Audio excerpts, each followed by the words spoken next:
ప్రస్తుతం మనతో పాటు ప్రముఖ ఆధ్యాత్మికవేత్త, తంత్ర జ్యోతిష్యులు, జ్యోతిష రత్న, జ్యోతిష సామ్రాట్ చింతా రుక్మాన్ గదరావు గారు మనతో ఉన్నారు. గురువు గారితో మాట్లాడదాం. నమస్కారం గురుగారు.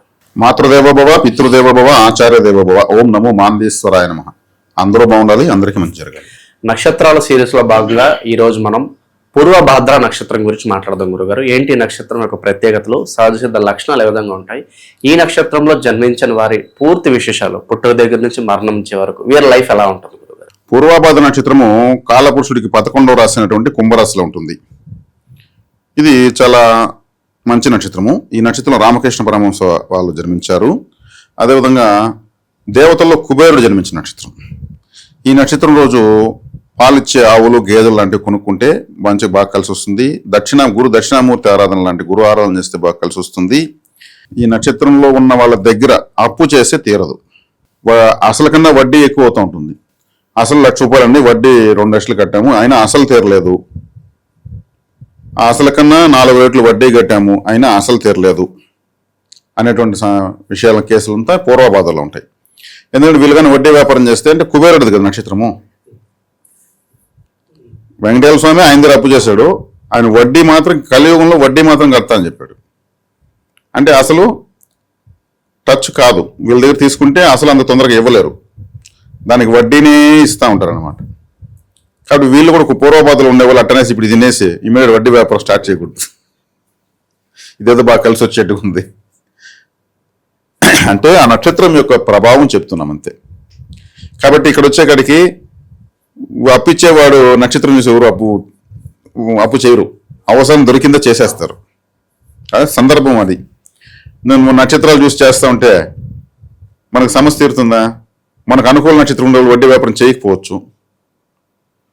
కాబట్టి అసలు వడ్డీ కలిపి చెల్లించే విధంగా మాట్లాడుకొని చెల్లించే విధంగా మీరు ప్రిపేర్ అవ్వాలి తీసుకున్న వాళ్ళు. కానీ ఆ వడ్డీ ఇచ్చేవాడి జాతకమే లేదు, నక్షత్రమే నాకు తెలియదన్నప్పుడు ఏమీ చేయలేం. ఇదంతా కర్మ సిద్ధాంతంలో భాగంగా ఎవరి దగ్గర ఎవరు దొరుకుతూ ఉంటుంది. నక్షత్రానికి స్ట్రైట్గా మనం వచ్చాం కాబట్టి, కుబేర నక్షత్రం కాబట్టి ఇక్కడ వడ్డీ తీసుకున్నా తీరదు, అసలు తీరదు. అదేవిధంగా హస్త నక్షత్రం వాళ్ళకి ఇస్తే రాదు. వాళ్ళ నక్షత్రం హస్త, వాళ్ళ చేతికి వెళ్ళిందంటే వెనక్కి రాదు. అప్పుగా వాళ్ళకి ఇచ్చినా రాదు, చేతి బదులుగా ఇచ్చినా రాదు, ఏ విధంగా ఇచ్చినా రాదు. ఏది కూడా వాళ్ళ చేతికి ఇవ్వకూడదు, హస్తగతం అయిపోతుంది అని ఒక మాట ఉంది. కాబట్టి ఈ పూర్వభాద్ర నక్షత్రము అనేది మామిడి చెట్టును సూచిస్తుంది. మామిడి పండు, ఈ నక్షత్రం అనుకూలంగా ఉన్నవాళ్ళు మామిడి పండు తినచ్చు. మామిడి జ్యూసు, పికెల్స్, చాక్లెట్స్, బర్ఫీలు, మ్యాంగో రిలేటెడ్ ఏమైనా సరే తీసుకోవచ్చు. మ్యాంగో టేస్ట్ ఉన్నటువంటి ఐస్ క్రీమ్స్ కూడా వచ్చేసాయి ఇప్పుడు. మ్యాంగో జ్యూసులు కూడా రకరకాలుగా వచ్చాయి. ఇది ఈ పూర్వభాద్ర 1, 2, 3 పాదాలకు మాత్రమే నేను చెప్పినటువంటి వడ్డీలు కట్టడం, అసలు తిరగకపోవడం. 4వ పాదం మీనంలో ఉంటుంది, దానికి వర్తించదు. అది రాశి మారిపోతుంది, జలరాశిలోకి వెళ్ళిపోతుంది. 3 పాదాలకు మాత్రమే వర్తిస్తుంది. కాబట్టి ఈ నక్షత్రము లాభస్థానంలో ఉంది. అంటే కాలపురుషుడికి లాభస్థానం కుంభరాశిలో ఉంది. అంటే మేషరాశికి బాధక స్థానంలో ఉంది. ఏదో ఒక బాధపడితే కానీ లాభం రాదు.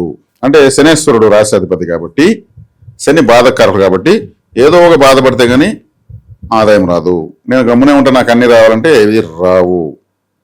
కుబేరుడు కూడా ఆ స్థాయికి వచ్చాడంటే ఆయన పడ్డ బాధ అనేది కుబేర చరిత్ర ఉంది.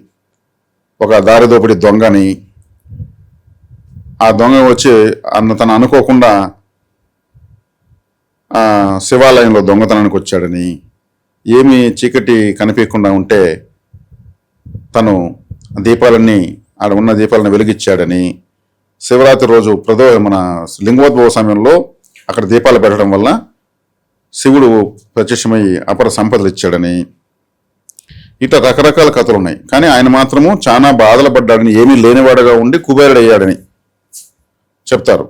ఆయన కథంతో వచ్చిందంటే విని మనం భరించలేనంత బాధ ఆయన జీవితంలో అంతకుముందు ఉంది. కాబట్టి ఆ స్థాయికి వచ్చాడు. వీళ్ళు కూడా ఏదో ఒక బాధపడే పైకి వస్తూ ఉంటారు. శని ఆ బాధనిచ్చి ఫలితాన్ని ఇస్తూ ఉంటాడు. కాబట్టి ఈ రాశిలో ఉన్నటువంటి వాళ్ళు, ఈ నక్షత్రంలో ఉన్న వాళ్ళు చక్కగా దక్షిణామూర్తి ఆరాధన, అదేవిధంగా యోగ సాధన. రామకృష్ణ పరమహంస పుట్టాడు కదా, ఆయన ఎటువంటి సాధన చేశాడు? అసలు ఆ కాళికాదేవి ఆశ్చర్యపోయే స్థాయిలో ఆమెను ప్రసన్నం చేసుకున్నాడు. కాళికాదేవి ఆయనకి ప్రసన్నమైనంత స్థాయిలో ఎవరికి కాలేదు. అంటే మంచి సాధకులు. కుంభము అంటే స్తంభింప చేయడం అర్థం. మనం పూరకము, రేచకము, కుంభకము అనే దాంట్లో గాలి పీల్చుకోవడము బాగానే ఉంటుంది, గాలి వదిలేయడం బాగానే ఉంటుంది, మధ్యలో కుంభించడమే, ఎంతసేపు కుంభించాము అనే దానిపైనే కెపాసిటీ పెరుగుతుంది. ఏది యోగ సాధన శక్తి పెరుగుతూ వస్తుంది. ఆ శక్తి ఈ కుంభరాశిలో ఉన్న వాళ్ళకు, మరి ఈ నక్షత్రంలో ఉన్న వాళ్ళకు విశేషంగా వస్తుంది, చేయొచ్చు. కుంభము అంటే కలశము, ఇక్కడ పూర్వభాద్ర నక్షత్రం అంటే గురువుది. ఈ నక్షత్రంలోకి వచ్చినప్పుడే, గురువు వచ్చినప్పుడే దేవతలకు అమృత కలశము లభించింది. కుంభము అమృత కలశము. కాబట్టి లాభాలు, ఆదాయాలు మొత్తము పూర్వకాలంలో ఎక్కడైతే పెట్టుకుంటున్నారో కుండల్లో ఎత్తిపెట్టుకుంటున్నారు. నీటిని కుండల్లోనే తాగుతున్నారు. వంట పాత్రలు కుండల్లాగానే ఉన్నాయి, చిన్న చెంబులు కూడా మట్టి కుండలు చెంబులునే ఉంటా ఉన్నాయి. అంటే ఇప్పుడు వస్తున్నటువంటి ఈ సమాజానికి, ఈ ఆధునిక సమాజానికి ఉన్నటువంటి సౌకర్యాలు ఇప్పుడు చూస్తున్నాం. ఇదంటూ లేని కాలం ఎంతో వేల సంవత్సరాలు ఉంది. అప్పుడంతా కూడా మొత్తము ఈ మట్టి పాత్రలే. దీంట్లో డబ్బులు పెట్టి ఇంట్లో పెట్టేవాళ్ళు, ధాన్యం పెట్టేవాళ్ళు. ఈ డబ్బులు పెట్టి కూడా ధనం పెట్టి కూడా భూమిలో పూడ్చేవాళ్ళు. బ్యాంకులు లేవు అప్పట్లో, బ్యాంకింగ్ సిస్టమ్, బ్యాంకింగ్ ఎంప్లాయీస్ అనేది తెలియదు. రాజులకు ధనాగారం ఉండేది, అంతేగాని వీళ్ళు ఎవరికి వాళ్ళు కుండల్లో పెట్టి, దొంగల భయం ఎక్కువ కాబట్టి, సీసీ క్యామ్స్, పోలీస్ స్టేషన్లు అంతా అందుబాటులో ఫోన్లు అంతా లేవు కాబట్టి పూడ్చిపెట్టేవాళ్ళు. అవసరం ఉన్నప్పుడు మెల్లగా ఎత్తుకునేవాళ్ళు.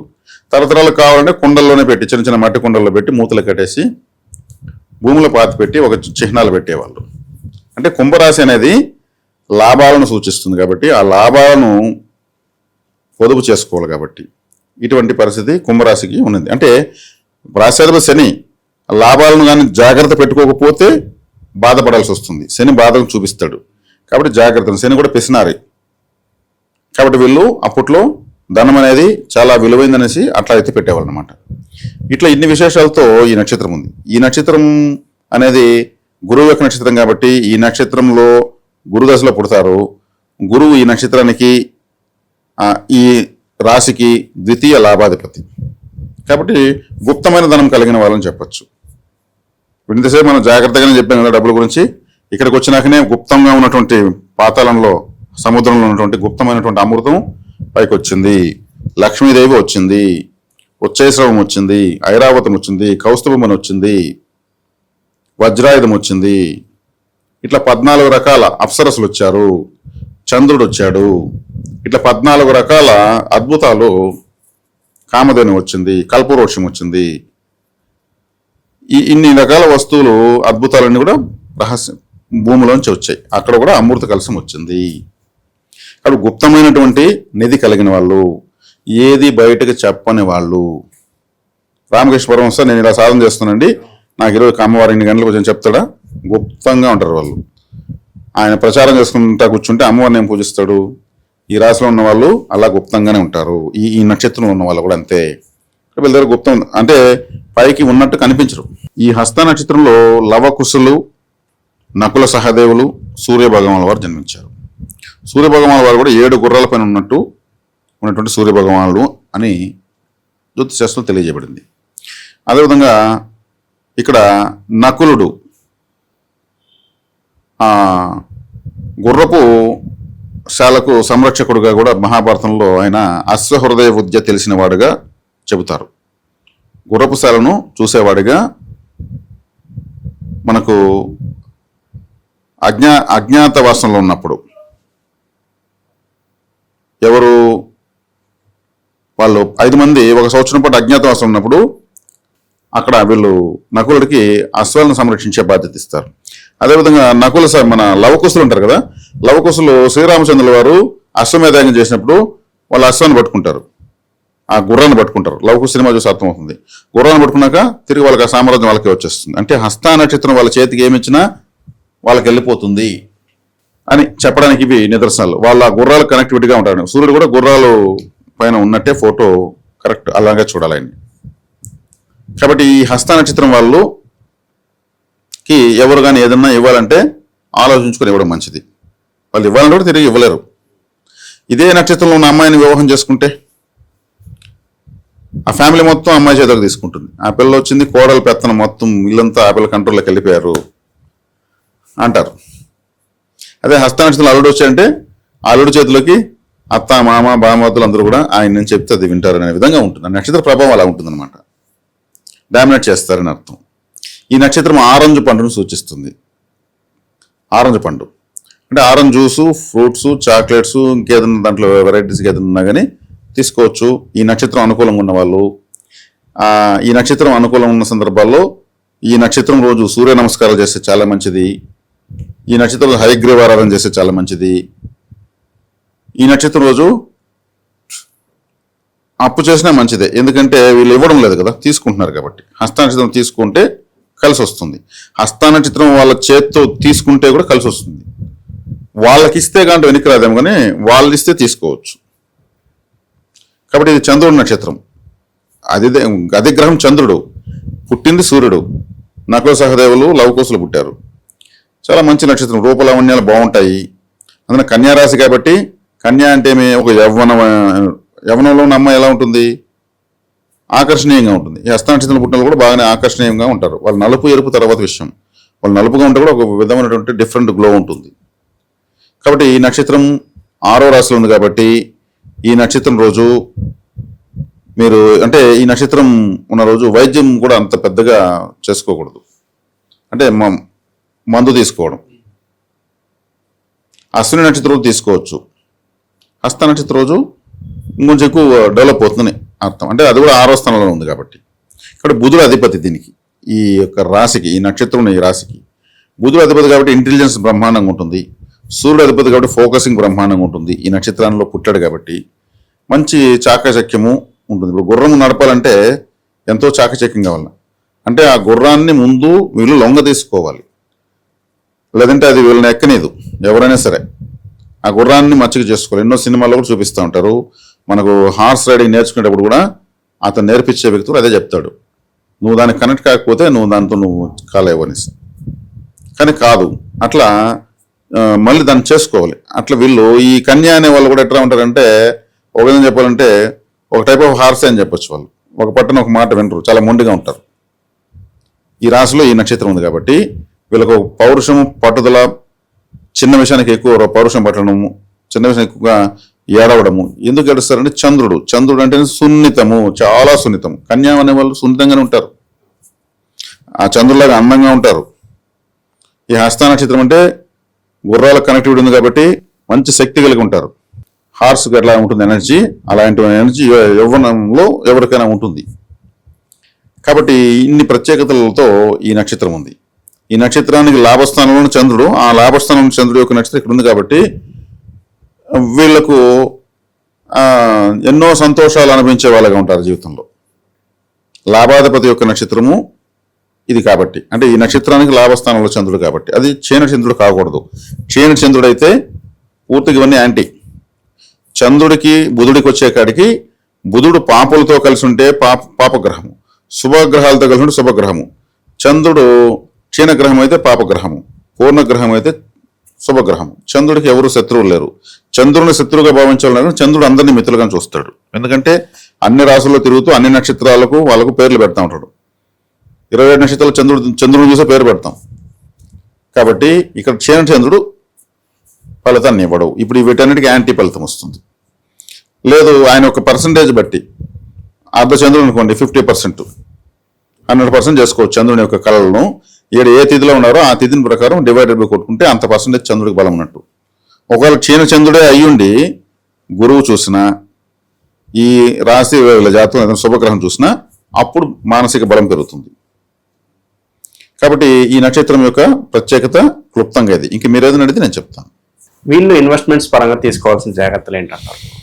ఇన్వెస్ట్మెంట్ల పరంగా తీసుకోవాల్సిన జాగ్రత్తలు అంటే, ఇప్పుడు 6వ స్థానం అంటేనే అప్పు, 6వ స్థానం అంటే బ్యాంకు, 6వ స్థానం చెక్ లీఫ్, చెక్ పెట్టేది. అదేవిధంగా బుధుడు ఇక్కడ ఉచ్చస్థితి పొందుతాడు. వీళ్ళు చార్టెడ్ అకౌంటెంట్స్గా సూపర్గా పనిచేస్తారు. చార్టెడ్ అకౌంటింగ్, ఇంకేదైనా అకౌంట్ సెక్షను, బ్యాంకింగ్ సెక్టర్ ఎక్సలెంట్గా ఉంటుంది. ఎందుకంటే బ్యాంక్ అంటేనే కన్యారాశి, 6వ స్థానం. అందుకని హస్త నక్షత్రం, ఈ నక్షత్రం అధిపతి కూడా రవి మళ్ళీ చంద్రుడు, రవి చంద్రుడు బుధుడు 3 గ్రహాలు కలయికది. కాబట్టి బుధుడు ఉచ్చస్థితి కాబట్టి బ్యాంకింగ్ సెక్టారు వాటిలో బాగా వెళ్ళొచ్చు. వీళ్ళు క్షీణ చంద్రుడు అయితే మాత్రం అప్పులు ఎక్కువ జరిగిపోతాయి. అదే పూర్ణచంద్రుడిగా ఉండి జాతకంలో ధనకారకుడు గురువు బాగున్నాడంటే వీళ్ళు ఫైనాన్షియల్ గా అప్పే కలిసి వస్తుంది. బుధుడు వచ్చేసి పొందుతాడు కాబట్టి టీచర్స్ గా బాగుంటారు. Teachers, banking employees. బుధుడు అంటేనే సరస్వతి దేవి అంటారు. బుధుడు అంటే ఒక టైప్ ఆఫ్ టీచరే, ఒక కౌన్సిలరే. కాబట్టి ఖచ్చితంగా వీళ్ళు ఏదో ఒకటి ఎక్స్ప్లెయిన్ చేసే స్థాయిలో ఉంటారు. టీచర్లు అంతా కూడా కంపల్సరీ అప్పుల్లో ఉంటారు. వాళ్ళు కారు కొన్నా లోన్లో కొంటారు. పిల్లలు ఎడ్డిగిన లోన్ పెడతారు. వాళ్ళు పెట్టే లోన్లు ఇంకెవరు పెట్టరు. జీతం ఏదైనా ఎవరు అడిగితే నాకేం అంతా కటింగ్లు అయిపోతుంది, చేతికి ఒక 10,000 వస్తుంది, అది ఇంట్లో కూరగాయలకు కూడా సాలదు, ఇట్లా అంటారు వాళ్ళు. కానీ మొత్తం వాళ్ళ అప్పుల రూపంలోనే మొత్తం అదృష్టాన్ని తయారు చేస్తారు. ఎడ్యుకేషన్ లోను, ఇన్సూరెన్సులు అన్నీ కట్టేస్తారు.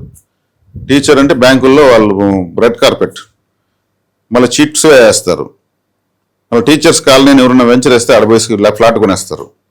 అంటే టీచర్స్కి ఈ రాశి అద్భుతంగా పనిచేస్తుంది. అంటే టీచర్స్ అంటే బోధించేయడం అర్థం. అదేవిధంగా కౌన్సిలర్స్ అంటే వేరే వాళ్ళకు జాగ్రత్తలు చెప్పించేవాళ్ళు, మోటివేటర్స్, వాళ్ళు కూడా గురువులే, కొంచెం టైటిల్ మారుతుంది. కాబట్టి ప్రభుత్వ సలహాదారులు వీళ్ళంతా కూడా దీంట్లోకి బాగా యోగిస్తుంది. కాబట్టి అప్పు అనేది అదృష్టంగా ఉన్న వాళ్ళంతా 6వ స్థానం ఈ హస్త నక్షత్రం కలిసి వస్తుంది. అదే చంద్రుడు క్షీణమయ్యి లేదా గురువు వ్యతిరేకమయ్యి ఇలా ఉన్నట్టు ఏం చేస్తారు, అదే అప్పులు కట్టలేక ఆస్తులు జప్తులు కావడము, హస్త కదా లాగేస్తుంది, బ్యాంక్ అలా చేసుకుంటుంది, చీటలు జరుగుతాయి. అంటే ఎక్కువ పర్సెంట్ సక్సెస్లో ఉంటారు.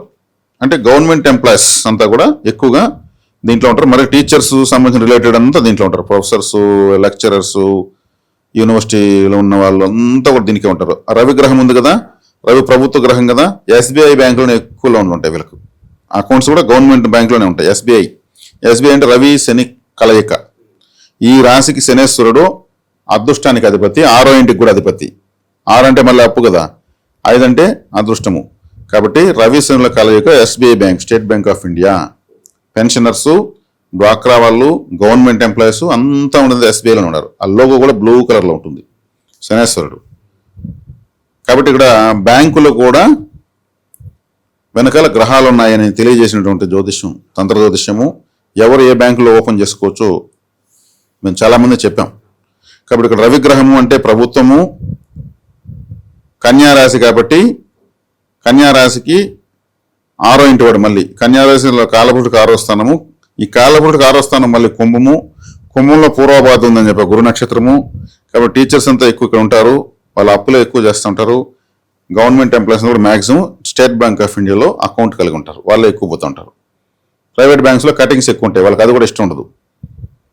స్టేట్ బ్యాంకులో కటింగ్స్ తక్కువ ఉంటాయి కొన్ని కార్పొరేట్ బ్యాంకులతో పోలిస్తే. అట్లా ఆలోచన తీసుకుంటారు అనమాట. కాబట్టి బ్యాంకింగ్ సెక్టారు, టీచర్ సెక్టార్స్, ఆడిటింగు, ఇటువంటి వడ్డీ వ్యాపారాలు చేసేవాళ్ళు, ఈ హస్త నక్షత్రం వాళ్ళు కూడా ఎక్కువ వడ్డీ ఫైనాన్స్ వ్యాపారం చేస్తారు. వీళ్ళకి జీవితంలో అసంతృప్తి అంటే ఏంటి గురుగారు? దేనిలో లోటుపాట్లు ఉంటాయి అంటారు ఎక్కువగా? అసంతృప్తి అంటే వీళ్ళ రాశికి వ్యయాధిపతి రవి గ్రహమే. ఇవి రాశి వెనక రాశి అంటే నష్టం. వీళ్ళ నుంచి ఎలా వెళ్తే వెనక్కి వచ్చే రాశి వ్యయం. అంటే తండ్రి నుంచి ఏదో ఒక బాధ ఉంటుంది. ఇప్పుడు అమ్మాయి అనుకోండి, అమ్మగారి నుంచి ఏదో ఒక లోటు ఉంటుంది. తండ్రితో అప్పుడప్పుడు చీటుకు మాటకు ఇబ్బందులు పడుతూ ఉంటారు. పౌరుషం ఎక్కువ ఉంటుంది, తగ్గిపోలేరు, పౌరుషాన్ని తగ్గించుకుని పోలేరు. అలా తగ్గిపోవడం వల్ల కొన్ని సమస్యలు తగ్గుతాయి, కానీ వీళ్ళు పోలేరు. దాన్ని సవరించుకోవాలి, వ్యక్తిగతంగానే సవరించుకోవాలి. అదేవిధంగా ఇంకేం అడిగారు మీరు? లోటుపాట్లు, కోపం వేగంగా వచ్చేస్తుంది. యుక్త వయసులో ఉండేవాడికి, వయసులో ఉన్నాడు కదా మన కోపం ఎక్కువ అంటారు కదా, అట్లా వీళ్ళకి ఎప్పుడు యుక్త వయసులో ఉన్నటువంటి ఎనర్జీ ఉంటుంది. ముసలి వాళ్ళు అయితే కూడా పిల్లకాయల కోసినట్టు వస్తుంది కోపం వీళ్ళకి. ఇంత వయసు వచ్చింది నీకు ఎందుకు అంత కోపం అంటూ ఉంటారు కదా, వాళ్ళ హస్త నక్షత్రం సంబంధించిన వాళ్ళు ఉంటారు. రెసిస్టెన్స్ పవర్ ఎక్కువ. సూర్యుడు కదా, సూర్యుడు వచ్చి జీవకారకుడు, ప్రాణకారకుడు, ఆత్మకారకుడు, కాబట్టి రెసిస్టెన్స్ పవర్ ఎక్కువ. వీళ్ళకి వైవాహ జీవితం ఎలా ఉంటుంది, అలాగే సంతానం వల్ల వీళ్ళకి పేరు ప్రతిష్టలు రావడము, పుత్రోత్సాహం ఇలాంటివి ఏమైనా ఉంటాయంటారా? నక్షత్ర ప్రకారం తీసుకునే దానికన్నా మనం జాతక ప్రకారం తీసుకునే ఎందుకంటే పంచమాధిపతి, సంతానకారుడు గురువు, వీళ్ళ స్థితిగతులు బట్టి క్షీణచంద్రుడా, పూర్ణచంద్రుడా ఇవన్నీ చూడాల్సి వస్తుంది. నక్షత్ర రీత్యా తీసుకుంటే పంచమాధిపతి శని వీళ్ళ శుభగ్రహమే కాబట్టి యోగిస్తుంది. వాళ్ళు కూడా మంచి ఉద్యోగాల్లో చేరతారని. 6వ స్థానాది కూడా అధిపతి ఆయనే కాబట్టి 6వ అంటే సర్వీస్ అంటే ఉద్యోగము, ఎక్కడన్నా పోయి ఒక దాంట్లో ఒక సంస్థలో పనిచేస్తే 6వ స్థాన బలము, ఉద్యోగం అనేది 6వ స్థానము, వృత్తి సొంతంగా వ్యాపారం చేసుకుంటే 10వ స్థానము. 6, 10 స్థానాలు వృత్తిని సూచిస్తాయి. కాబట్టి వీళ్ళకు రవిగ్రహము ప్లస్ చంద్రగ్రహము, బుధుడు ప్లస్ ఇక శని ఇవన్నీ ప్రభావితం అవుతున్నాయి. కాబట్టి ఫుడ్ సెక్టర్ కూడా చాలా మంచిది. వీళ్ళ చేతితో అన్నం పెట్టేటువంటి ఫుడ్ సెక్టర్. చంద్రుడు అంటే రైసు, రవి అంటే చంద్రుడికి పవర్ సప్లై చేస్తాడు. అంటే సూర్యకాంతి కింద పడితేనే పంటలు పండుతాయి, అంటే బియ్యం వస్తుంది, చంద్రుడు వస్తాడు, లేకపోతే రాదు. చంద్రుడు అంటే నీళ్లు, అంటే తిండి నీళ్లు అంతా కూడా వీళ్ళకంతా కూడా అటువంటి సెక్టర్ కూడా హోటల్స్ రంగం కూడా ఎక్సలెంట్గా ఉంటుంది, చాలా బాగుంటుంది. వాళ్ళ లోగో కూడా సూర్యుడికి ఆదిత్య, సూర్య ఇటువంటి పేర్లు కూడా పెట్టుకోవచ్చు. అది వ్యక్తిగత జాతకం తీసుకుంటే టైటిల్స్ మనం ఆలోచించవచ్చు. ఇక వీళ్ళు చేసుకోవాల్సిన పరిహారాలు, నిత్యం వెళ్లాల్సిన క్షేత్రాలు ఏంటి? వీళ్ళు చేసుకోవాల్సిన పరిహారాలు 5వ స్థానాధిపతి శనేశ్వరుడు అయినాడు, 6వ స్థానాధిపతి కూడా ఆయన అయినాడు. అంటే అదృష్టము, 6వ స్థానం అంటే రుణము, 2 ఆయన అయినాడు. 5వ స్థానం అంటే కులదేవత, కులదేవత ఆరాధన చేయకపోతే వీళ్ళేదో బాకీ పడినట్టే. 6వ స్థానం అప్పు కదా, అంటే కులదేవత ఆరాధన చేయకపోవడం వల్ల వీళ్ళకు కష్టాలు ఉంటాయి. కులదేవత ఆరాధన చేసుకోవడం చాలా ఇంపార్టెంట్. 5వ స్థానానికి శత్రురోగ రుణస్థానానికి కూడా అధిపతి శనేశ్వరుడు అయినాడు. కాబట్టి 5 అంటే అదృష్టం ఎప్పుడు వస్తుంది? కులదేవతను ఆరాధించకపోతే కష్టాలు వస్తాయి, ఆరాధిస్తే 6వ స్థానం ఫుల్ఫిల్ అయిపోతుంది, ఇబ్బంది, కులదేవత బలం పెరుగుతుంది. 5కి ధనస్థానం 6 అయింది, అంటే ఇక్కడ కులదేవతను ఆరాధిస్తే 6వ స్థానము అప్పులు లేకుండా అప్పులు వీళ్ళు ఇచ్చి తీసుకునేటువంటి స్థాయికి వస్తారు. ఎవరికి? కన్యా రాశిలో హస్త నక్షత్రం వాళ్ళు. ఈయన నక్షత్ర ప్రభావం, నక్షత్రం ఏ ఆవరణలో ఏ మండలం ఉంది, కన్యా అనే మండలంలో ఉంది, ఆ యొక్క ప్రభావంలో ఉంది. కాబట్టి దాన్ని పరిగణలో తీసుకుని వీళ్ళకి చెప్పాల్సింది. కులదేవత మాకు తెలియదండి అనేవాళ్ళు ఎక్కువ ఉన్నారు. 100కి 90 మందికి పైగా కులదేవత తెలియని వాళ్ళు ఉన్నారు. మా పరిశీలన మాకు జాతకాలు వస్తున్న వాళ్ళంతా కులదేవత తెలియకున్నప్పుడు కులదేవత కర్ర లేదా సంగాలి కర్రని ఒకటి మేము ఇస్తున్నాం. దాన్ని తెప్పించుకుని పూజలను పెట్టుకుంటే మేము సబ్స్టిట్యూట్గా దాన్ని ఇచ్చాం. అంటే మా సొంత ప్రయోగం ఏం కాదు, అది దక్షిణ భారతదేశంలో విరివిగా, మరి కేరళ, తమిళనాడు, పాండిచ్చేరి వాళ్ళంతా కూడా ప్రాచీనమైనటువంటి విధానాలను గట్టిగా అంటే పట్టి పెట్టారు వాళ్ళు. దాన్ని తెప్పించుకోవచ్చు. ఇది వీళ్ళు చేసుకోవాల్సింది. ఓవరాల్ గా ఈ నక్షత్రం గురించి అనేక విశేషాలు తెలియజేశారు గురుగారు. ధన్యవాదాలు. ధన్యవాదాలు.